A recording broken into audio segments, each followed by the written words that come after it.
alunos, olá alunas, professoras e professores, chegamos no ar mais um Sai Digital. Ele Sai Digital, sai quente com redação nota 1000, lembra? O anterior, rapaziada. Aliás, geral. vou dizer o seguinte, Vamos lá. este tema polêmico que nós começaremos hoje, tá? Repetir-se-á com certeza em 2016, é uma vedete para o Enem e para as federais no restante do ano. Porque agora essa gravação acontece no final do ano de 2015 e ganhará força este tema, sem dúvida, no ano de 2016 e é justamente o Estatuto do Desarmamento. Professor Marlos, Estatuto Tranquilo. do Desarmamento é um tema relevante dentro do Brasil. Totalmente. E uma coisa que a banca do Enem gosta, independente do partido que estiver lá. A violência, a temática da violência apareceu uma vez, apenas no Exame Nacional. Não se... Lembra em que ano foi isso? Apareceu em 2004 ou 2005. Não Ok, tenho mas já exatidão. tem um 4 ou período... 5, sim, já temos uma década. Sim. Que se tratou da questão da violência. 2004, se não estou enganado, exatamente. A questão da violência. 2006 foi justamente a importância da leitura. 2004, quer dizer, há uma questão aí a ser melindrada com relação à violência. E nós vamos mostrar alguns dados agora na sequência que você vai notar o quanto isso se torna relevante. Mas para começo de conversa, vamos pensar nessa palavra. O que é um estatuto? Porque isso é importante até para discutir com o aluno. É, na verdade, uma espécie de regulamentação. O que acontece nessa nova discussão é que o Brasil já havia votado lá atrás, há algum tempo, duas cláusulas, 2 itens desse Estatuto de Desarmamento em forma de referendo. E isso custou muito caro aos cofres públicos, foi mais um processo eleitoral. Então, o problema de se fazer isso no Congresso Nacional é 2 coisas. Por que lá atrás o próprio Congresso não fez isso para ter poupado a população brasileira de um gasto àquela época? E depois, se aquela época foi necessário para discutir, fazer um referendo por 2 itens, agora simplesmente com uma caneta, o Congresso extirpa o Estatuto por inteiro, quer dizer, joga fora. Então não dá para entender a desorganização política do nosso país. É por isso que a classe política reclama que a população vê com maus olhos a classe política. Mas com que olhos a classe política deve ser feita se ela só traz gastos? Se a classe política não traz aquilo que ela deve trazer, benefícios? Porque ela só existe para isso. Como poder público, para regular, para fazer projetos, para melhorar a vida do cidadão. Essa é a premissa. O que passa disso é balela. Professoras, professores, alunos e alunas, a questão do Estatuto do Desarmamento é uma coisa extremamente séria. Veja, nós, de uma maneira ou de outra, votamos em pessoas que vão tomar decisões por nós, lembrando, nós já fizemos um referendo sobre isso, a população já deu a sua opinião sobre esse assunto. Agora, um grupo de políticos que são aqueles que foram eleitos não pelo seu voto simplesmente, mas com o dinheiro das empresas ligadas ao armamento. E eles estão, como o professor Marlos falou, passando um projeto de lei para regulamentar de forma que venha abrandar e não tornar mais difícil que alguém tenha uma arma. Uma proposta que eu penso que talvez seja interessante para que os nossos alunos façam redações, foi uma que nós já demos aqui em outro momento, para outros temas, que posso dividir a sala ou as salas e cada uma, vamos imaginar que foi uma sala só que você pegou. Divide, metade da sala vai procurar matérias a favor do desarmamento e outra metade contra o desarmamento e vai buscar dados em cima disso. Monta-se uma discussão. A partir disso, claro. E daí vem para o texto. Você tem o debate, tem a argumentação e a contra-argumentação. O que me incomoda, Laércio, pensarmos assim, 2 premissas. A primeira premissa, continuar com a população desarmada. Então, a premissa é, a população está desarmada. Então, eu vou construir um texto com base nisso. Ou seja, a população continua como está, desarmada. A população está desarmada. A população desarmada, sim, em parte, ela está à mercê da violência, certo? Porque a violência atinge de forma direta, porque esta população ela não tem nenhuma possibilidade de se defender contra alguém que está armado, sob pena de morrer, entrar em óbito. Um indivíduo vai enfrentar alguém com arma, a possibilidade é enorme. Agora, o outro lado é armar a população. Por quê? Armando a população, você conseguirá combater a violência e os índices da violência em nosso país diminuirão. É essa aposta que me parece sempre estranha. Acreditar que indivíduos armados poderão ficar mais calmos e deixar no meliante, deixar no delinquente a certeza de que o meliante e o delinquente não enfrentarão, a população pararão de assaltar, é a pura verdade. Já recolho, já Por quê? Por quê? Pararam de assaltar a população? Porque a população está armada, então agora o meliante vai ter receio. Será que o indivíduo que se coloca nessa situação de risco terá receio mesmo de ser baleado? Ou será que ele já não tem mais nada a perder e tanto faz, só que agora ele vai atirar primeiro, perguntar depois? Não será isso? Reginaldo, por favor, coloca esse texto que eu separei aqui da matéria para dar a base. Olha ali. Os defensores do direito de se armar dizem que se os brasileiros pudessem se defender, menos pessoas teriam sido mortas em uma década. Será? Argumentam ainda, olha aqui, eu estou pegando essa parte do texto, argumentam ainda que bandidos garantem arsenais mediante ao contrabando. Vamos lá. Este argumento deve ser muito bem pensado. Professores e professoras, se o seu aluno for levado já desde o primeiro, do segundo ano a participar da formação de leis e projetos em nosso país, de uma maneira ou de outra, criticando, apoiando os nossos parlamentares, nós estamos ajudando a formar cidadãos. Cidadãos é ótimo, né? Cidadãos. Olha só, nós estamos ajudando a formar cada um dessas pessoas que vão ser responsáveis para ajudar a administrar o nosso país. E o que é importante aí? Eles vão olhar para esses projetos de lei e vão ver se eles concordam ou não. Será que realmente, do ponto de vista prático, por isso que é interessante que você busque essas diversas facetas, apoiando ou discordando da liberação das armas, será que nos países, exemplo, Estados Unidos, que tem estados que você pode usar uma arma, em outro que você não pode usar uma arma, qual a diferença? Onde não pode usar uma arma, tem mais ou menos mortes. Sem dúvida. Onde está liberado, tem mais ou menos mortes do que aquele que não está liberado. É interessante, eu vou adiantar aqui uma pesquisa, mas depois você confere com dados.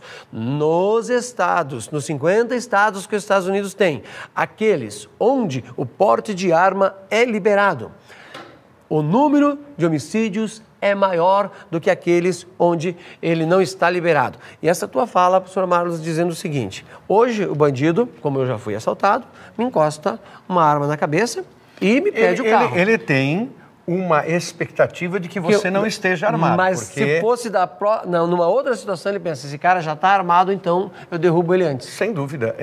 É um perigo, é um risco. Claro que nós estamos no campo da conjectura, da possibilidade, mas essa possibilidade, ela encontra a seguinte premissa, e premissas são as argumentações que você deve eleger. Será mesmo que para reduzir a violência eu devo armar a população? Porque essa equação para mim não fecha, Léris. Nunca fechou. Sabe? Não Essa tem equação, prova pra mim, não científica fecha. em lugar nenhum. Que eu preciso armar as pessoas, dando a condição de as pessoas comprarem armas de fogo para fazer com que exista segurança.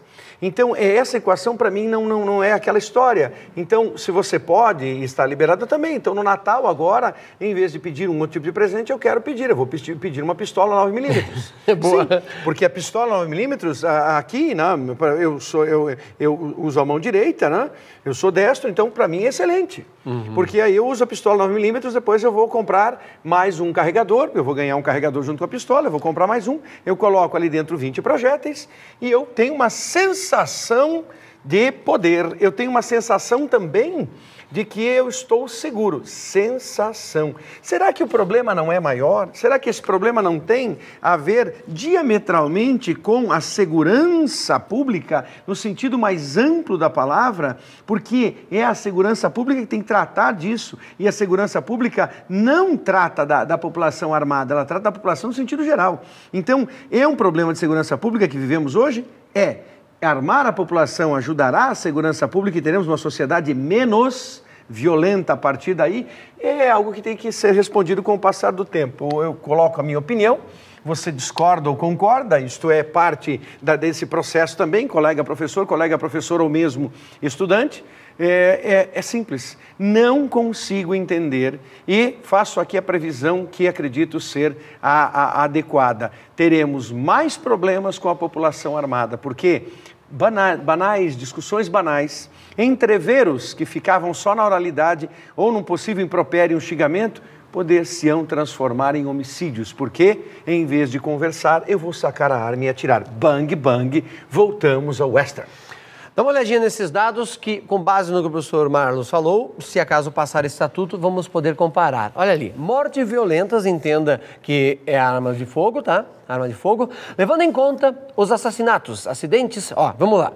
Assassinatos, acidentes, e acontece muito com crianças, gente despreparadas, suicídios e causas indeterminadas, que pode ser qualquer um dos anteriores, entre 1980 e 2012, dentro daquela discussão do desarmamento, as armas de fogo foram responsáveis, assustadora. 880 mil quase mortes. 1 milhão de mortes. Guerra. É uma guerra.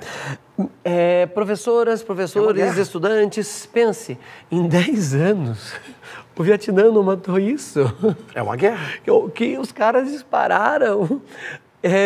Metralhadoras jogavam o gás mostarda à vontade. E você fica pensando como é possível nós vivermos, olhando hoje o Brasil na forma que ele está, com esse número aí, é mais seguro eu estar no meio do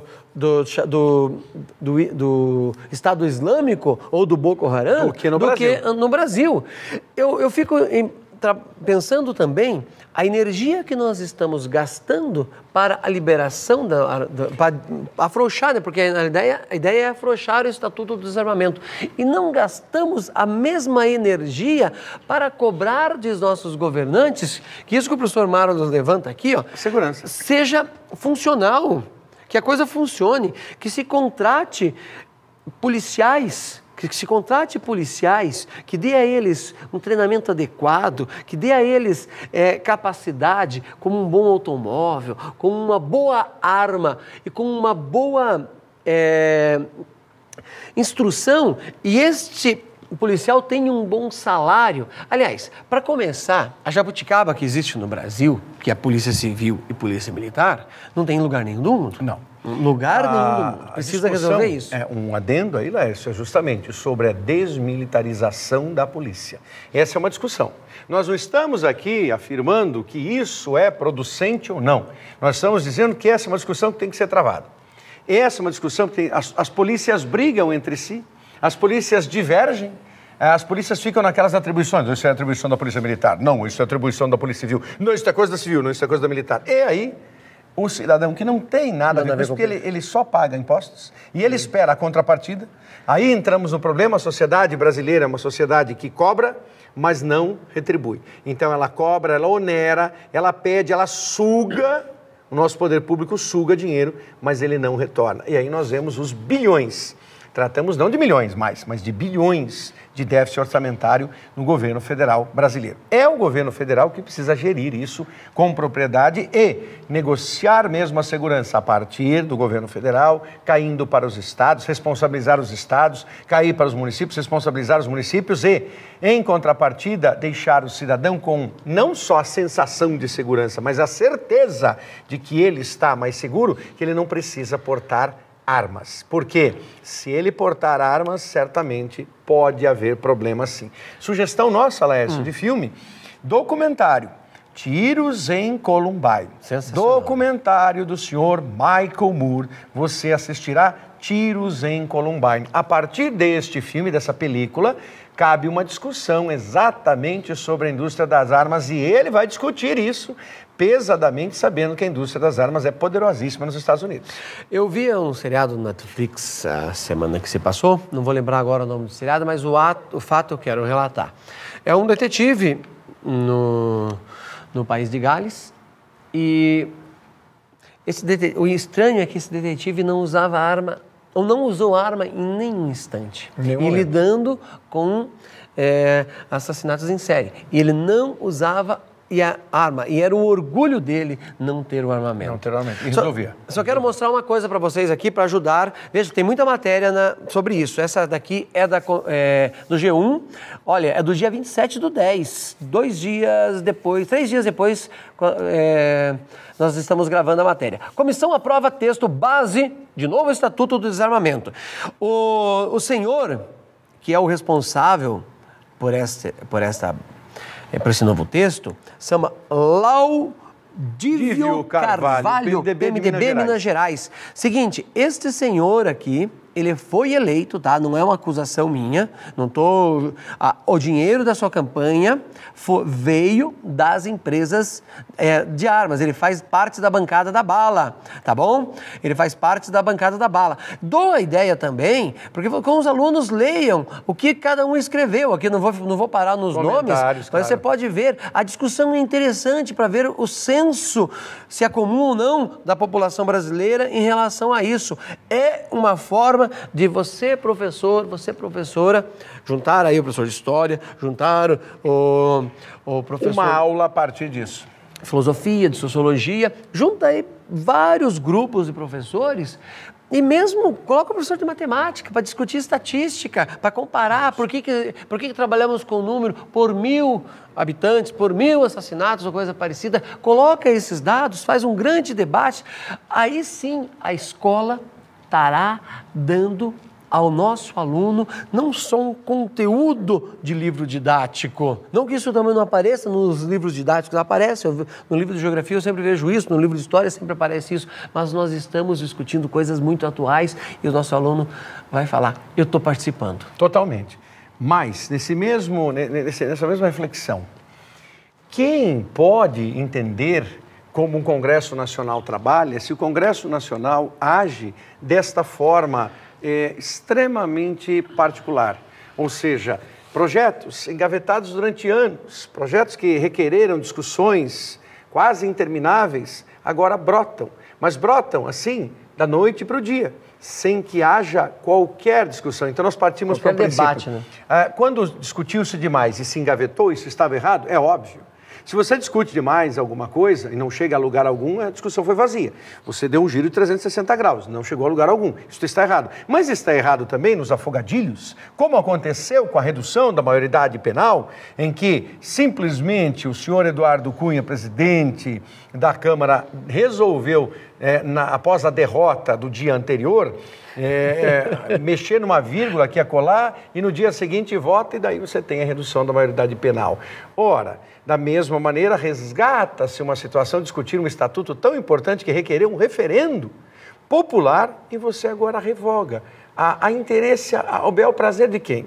A quem interessa? Qual empresa está pagando para esse projeto voltar, né? Se for uma discussão redacional bastante interessante, vale a pena remontar na introdução do ponto de vista histórico, Sim. O que acontecia com a sociedade, o que acontece com a sociedade, aconteceu com a sociedade brasileira e com outras sociedades armadas. E depois, no desenvolvimento, usar exatamente essas situações. E aí eu vou sugerir ao colega professor de língua portuguesa, trabalhe com editorial do jornal Folha de São Paulo, do dia 27, terça-feira, 27 de outubro, terça-feira. Você vai até o site da Folha de São Paulo e resgata o editorial, quer dizer, a palavra da Folha, completamente contrária a essa discussão, a esse banimento do Estatuto. Ou seja, a Folha tomou uma posição e, com índices claros, mostra que essa entre aspas, armamentação da população brasileira só trará problemas não só a longo prazo, trará a curto e médio prazo. Veja só algumas mudanças que eles querem fazer para balizá-lo, professor, aluno, aluna. Olha ali, idade mínima. Eles querem de 25 anos, que é uma coisa muito jovem, tanto é que um homem só aprende a guiar depois dos 30, só vê o valor do seguro. Eles querem baixar para 21 anos. Pai, mãe, professora, você que é pai e mãe, você imagina o seu filho com 21 anos com uma arma? Ok? Já imaginou isso? Olha, as pessoas que podem portar armas, esses senhores aqui, eu questiono por que um juiz, por exemplo, precisaria de uma arma. Certo? Para que ele precisaria? Para que ficaria indefinido para você deixar um parlamentar com uma arma? Aqui, ó, renovada a cada 3 anos, que hoje é renovada a cada 3 anos, que obriga o cara lá a prestar contas. Você seria para sempre, renovaria para sempre. Absurdo. Inaceitável. Absurdo. Eu fico pensando, Absurdo. por que alguém tem que ter 6 armas, embora a polícia só tenha liberado uma, mas os caras querem liberar 6. Ele tem um arsenal em casa. Veja só. É que um dia sai com um, outro dia sai com outro. Ah, entendi, para não estragar. Descansa no domingo. Descansar a arma. Ele usa todos os dias, né, pelo jeito. Domingo, descansa no domingo. Daí, a questão dos projéteis, 50 por ano, e pode até ter 500. Agora a tendência é ter 50 munições por mês. Você consegue, daí quer dizer que você multiplica isso... Pelas 6 armas. Pelas 6 armas. Olha o que vai acontecer. Só 300 projéteis.